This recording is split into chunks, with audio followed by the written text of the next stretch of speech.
So you may have bought yourself a Blue Yeti microphone, or you're thinking about getting a Blue Yeti microphone and you're wondering how you can use it. Well, in this video we're going to be looking at that, so stay tuned.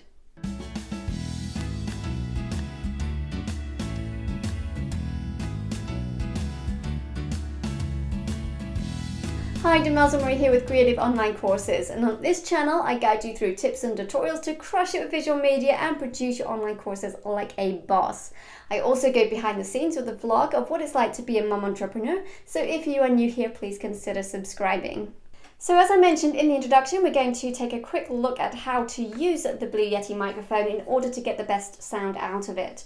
And the first thing you want to do is to check the direction of the microphones. As I mentioned in the previous video, which you can see, there's a card there which will link to it. It has different directional patterns for the microphone, and you want to make sure that you pick the correct direction or pattern in order to get the best sound. So if it's just you want to make sure it is on the cardioid pattern, and that basically means that when you have the microphone set in front of you, it's going to pick up just my voice and it's going to cancel everything else out.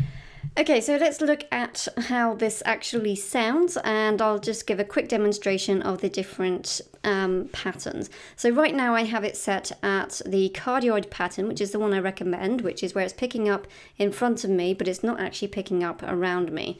So if I can pick this up, so it's not picking up around the back, it just doesn't sound very good at the back. But when I have it set up front and I'm talking directly where I should be, it sounds a whole lot better. Okay, the other patterns we have.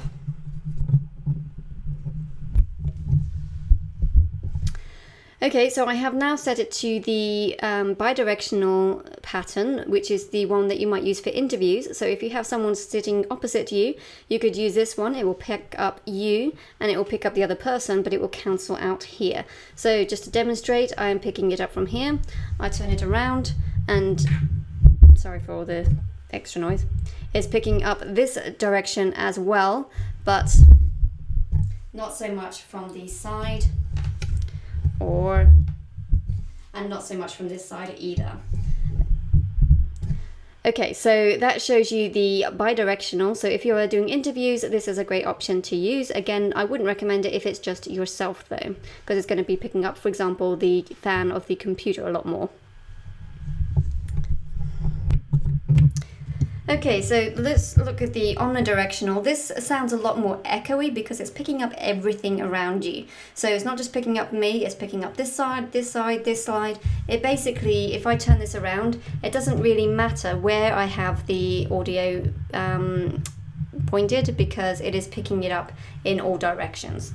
Again, this would be good in the circumstance of maybe you have more than one person you're interviewing. So maybe if there's a group of you, 3 or 4 people, that you are all talking at the same time, well, maybe not at the same time, but you're kind of doing a group interview kind of thing, and this is going to be centered in the middle, then this would be a great way to pick up everybody in a good way. But again, not a good option if you are recording by yourself. The other option is the stereo option. Okay, and this is really going to be helpful if you have headphones on. It's probably not going to be that noticeable if you don't. So if you have your headphones on, you can hear me now in both speakers. Now if I go to the left, you will hear me only in the left speaker, or the headphones. And if I go to the right, you can hear me in the right hand speaker. So that basically shows you how the stereo option works. Let's put it back to the cardioid setting. Again, this is the one I would recommend using for podcasts, for tutorials, for your courses, for doing webinars or streaming or any of those kind of things. Cardioid is probably the best one to go with. It cancels everything out here and gives you good quality audio here. Okay, so let's look at the gain. At the moment, I have it set just below the middle. If I can I do this back to front?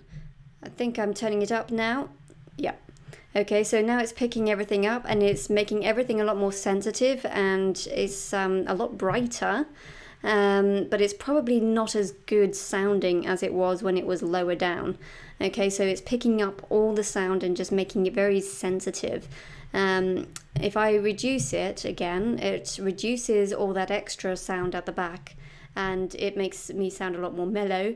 But if I reduce it too low, it sounds a little bit flat, in my opinion, and not bright enough. So you want to find that happy medium. For me, it was just below the center. I'm thinking somewhere around here, where it sounds not too flat and not too bright, and not picking up too much of the surrounding sound as well, and just has that nice sound to it. So you're going to have to play with this in your settings to find out what you like in your sound, and play with that. But just remember, think of it as sensitivity. So if it's very high, it's going to be very sensitive, very bright. If you turn it down low, it's going to be quite dull and not as sensitive to picking everything up. The other thing to think about is where this microphone is placed. Now, a lot of people place the microphone like this and start talking to it from the top. Now, that's not actually the right placement. You want to actually talk to the Blue Yeti, or the blue symbol here. So on the front, we have the blue symbol. Now you want to talk to that. So if I put this in front of me, you want to be talking to the side of the microphone like I am right now. I've got the blue sticker right here in front of me, and that is where my voice is projecting. Now if I turn this so that I'm talking to the top, it doesn't sound as good quality because that's not where the microphone is. That's not, the microphone isn't pointing out this direction. It's pointing out on the sides. Sorry about that. So you don't want to be talking into the microphone like this. You do want to be talking into the side. So talk to the blue sticker. The other thing you want to think about is how far away you are sitting from your microphone. So you want to sit about 6 to 10 inches away. If you're right on top of the microphone, it actually distorts your sound, and the P's, S's and T's sound really bad. So by coming away from the microphone like this, you can give a little bit more space for those P's, S's and T's to actually dissipate and not sound so bad. And if I turn around here, so I would probably be about this sort of distance. So a little bit, I've got small hands, but it's probably about your hand distance. Just over, and you'll be talking directly to it like this. That will help, this space right here will help to dissipate some of those plosive sounds. And also in the next video, I'll be talking about pop filters and how that can help with that as well. So be sure to check that one out. Okay, so this microphone has a mute button right here. So if you are not getting any sound, you might want to check that the mute button is actually off so that you can get the recording. It's a great way to be able to do live videos because if you want to set the video live but you don't necessarily want to pick up your audio, then you can push the mute button and just unmute it when you're ready to speak. So that could be live videos, it could be webinars, it could be any of those kinds of things. So that's a really great feature, but just remember, if you're not getting any sound, that might be why. The other thing this microphone has is a headphone jack right here. So I've got a set of Sony professional headphones here, and you can plug that directly into the microphone. And this is great because that means you can check if there's any background noise or hiss or something that you might not be able to hear without the headphones on, and you can correct that before it is recorded. Now for me, if I'm going to do that, I will often do that in advance, make sure everything sounds okay, and then I will take the headphones off because I actually prefer to record without headphones on. But that's whatever your preference is. Obviously, if you have the headphones on the entire time, you can check if the sound goes bad at any point, you would know it. Anyway, that is the headphone jack, so you can again make sure that the sound is coming across well.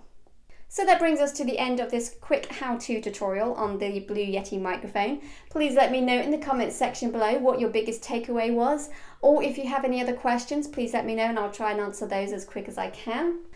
Thanks for watching this video, and if you're interested in more tips and tutorials on visual media or building online courses or what it's like behind the scenes of a mum building a business, then please hit the subscribe button and you can check a couple more videos right here.